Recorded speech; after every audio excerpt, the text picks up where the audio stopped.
Hello everyone, Merry Vlogmas Day 6, everyone. This is Amy of AJC Magic TV, and we're on Day 6 of the countdown. So let's look for the chocolates. It's way over here.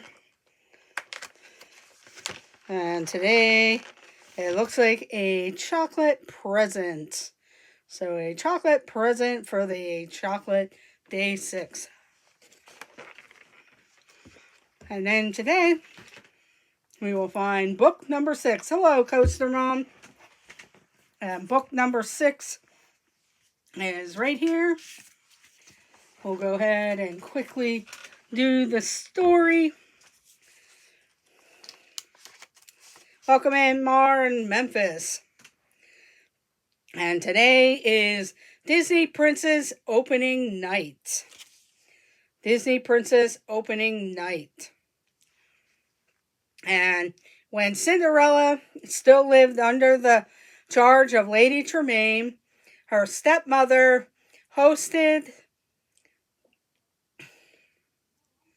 an evening that offered ongoing singing lessons to girls.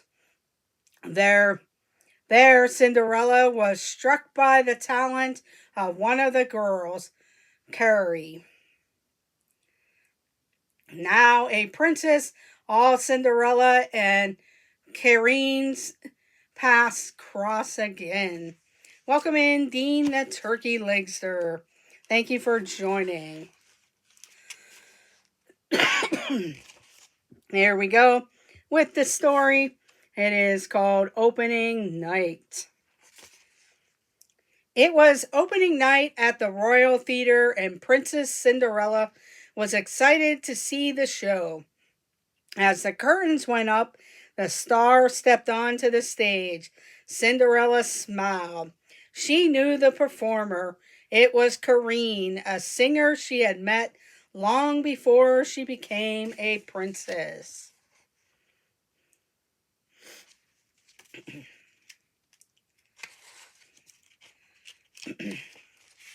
Years before, Cinderella's stepmother, Lady Tremaine, had hosted a gathering at her chateau where girls could learn how to play an instrument and take singing lessons.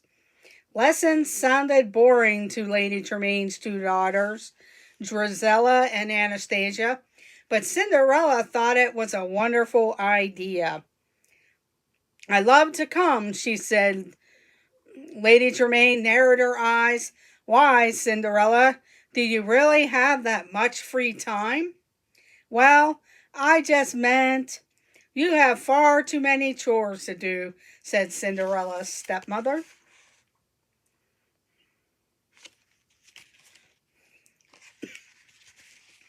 The next day, lessons began. Cinderella slipped away from her chores to peek in. One girl standing off to the side caught her attention. She had the sweetest voice Cinderella had ever heard.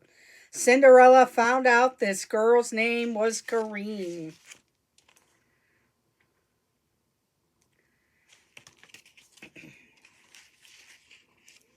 Anastasia and Drizella were immediately jealous of Carine's talent. "You're not special," hissed Drizella.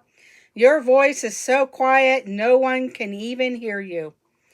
"Which is a good thing, since you sound like a goose," mocked Anastasia. Later that evening, Lady Tremaine said, "Anastasia, you must do something about your flute playing. Work harder, dear." "It's not my fault," replied Anastasia. "I always play the right notes, but my flute plays something else. I think it's broken." "I see," said Lady Tremaine. "I'll have Cinderella pick up a new one for you."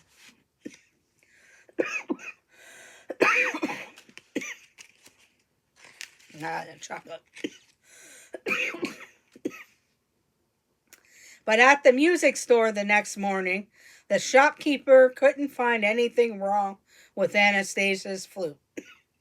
"Even so, Anastasia wants a new one," Cinderella explained.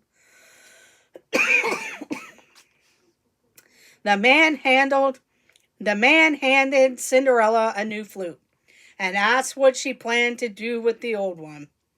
I don't think anyone will mind if I keep it, she answered. Cinderella had hoped to learn how to play the flute. She wanted to make music for her animal friends. Excuse me. Sorry about that. Be right back.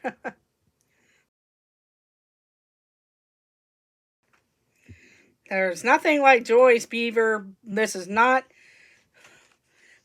nothing like Joyce Beaver books. No. On her way home, Cinderella saw Corinne. You sing beautifully, said Cinderella. Do you really think so? Asked Corinne. Anastasia said I sounded like a goose. That's not true, Cinderella exclaimed. Your voice is as sweet as a songbird's. I have an idea. It was time for Corinne to see for herself how good she was. Welcome in, Justin.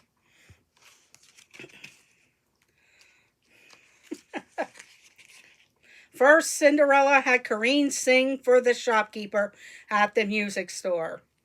Corinne, feeling a little shy, sang softly for him. Charming, said the shopkeeper. At the perfumery, Corinne's voice was strong and full of energy. Superb, cooed the customer. You're so very talented. Corinne was delighted. The two friends then went to the bakery.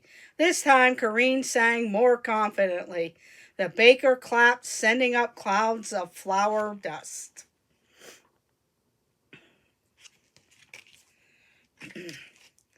At the next lesson, Lady Tremaine announced that Madame Lavoie, a famous opera singer, would be coming the next day. She'd be selecting one student to study with her. It was the chance of a lifetime. I'll be right by your side for the audition, Cinderella told Corinne. Just be yourself. Remember, your voice is as sweet as a songbird's. Thank you, said Corinne. You know, I really do think I have a chance. My voice is full of cigar smoke. Oh my. That night, as Cinderella was practicing the flute, her stepsisters and Lady Tremaine barged into her room. That's my flute, shouted Anastasia. Give it back. You have no talent, scoffed Drizella. Lady Tremaine was furious. You can't be trusted, Cinderella.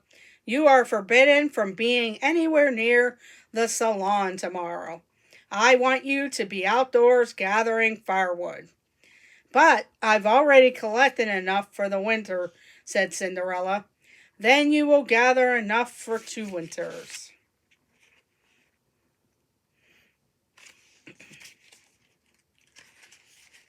When Corinne arrived at the salon the next day, she missed Cinderella.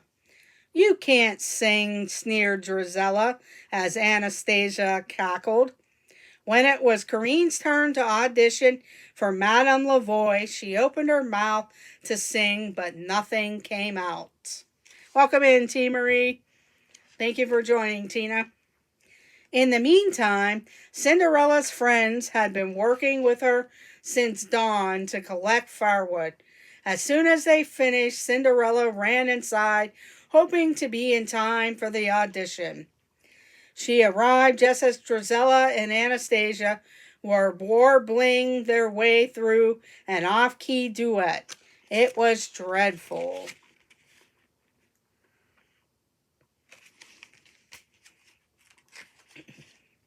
Madame Lavoie headed for her carriage. She hadn't found anyone who could be her student. Corinne told Cinderella what happened. It's not too late, said Cinderella. If you believe in yourself, you can do anything. Corinne gave Cinderella a hug.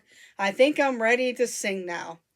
Cinderella called out to the opera stat, Madame Lavoie, if you please, Corinne would like to sing for you, she said. Corinne stood right in front of Madame Lavoie and sang in a voice that really was as sweet as a songbird's.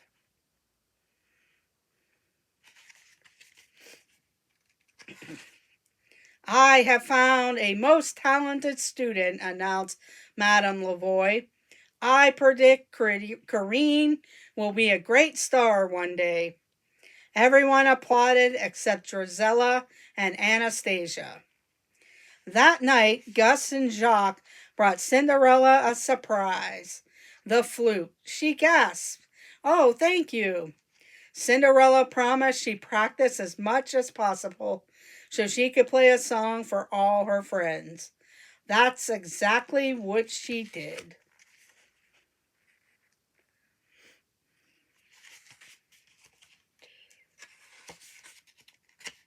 Back at the theater, Princess Cinderella hugged Corinne after the show.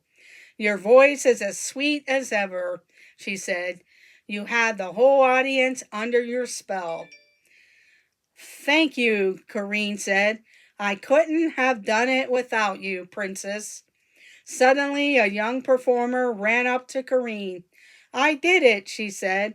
I sang out loud. I heard you, said Corinne. Your voice was as sweet as a songbird's. Princess Cinderella couldn't help smiling. Welcome in, Penguin Master. Thank you, Dean. Yeah, Cinderella is a good story there. Well, happy holidays, everyone. Thank you for joining me with the Disney Princess opening night with Cinderella. I hope you guys have a great evening. Enjoy the rest of your holidays and join us for day 7 of Vlogmas. Thank you all for joining. Have a great night, everyone, and I will see you in the chats. Merry Christmas and happy holidays. Bye, everyone.